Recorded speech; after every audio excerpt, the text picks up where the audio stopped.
Hea Eesti rahvas! Oma esimese ametiaasta jooksul olen tihti rõhutanud vajadust riigi ja inimestena pidevalt õppida ning tarkust koguda, sest vaid nii tuleme kriisidest läbi tugevamatena. Olen saanud kinnitust, et haridus on Eesti elanike seas hinnas. Aga tajun ka, kuidas argielu mured kipuvad teinekord mõtlemise mõnu lämmatama ja tarkuse lätted kipuvad mattuma muude ahvatluste alla. Meile kõigile tuleb kasuks aeg-ajalt neid lätteid puhastada. Tarkus algab tahtmisest teada saada.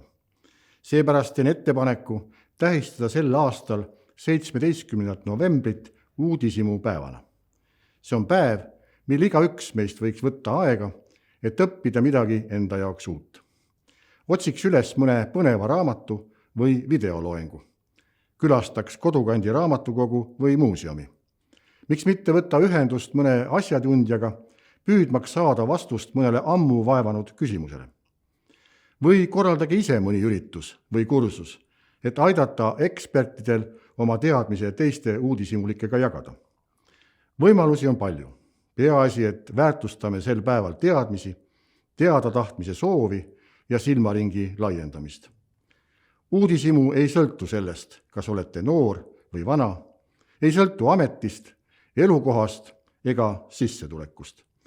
Sõltub ikka ja ainult igaühe enda peale hakkamisest. Üks ainus uudishimust kantud liigutus võib avada palju uusi uksi ning annab panuse sellesse, et meie rahvas oleks tark ja haritud.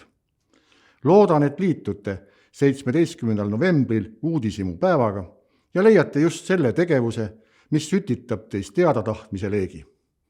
Julgegem olla uudishimulikud.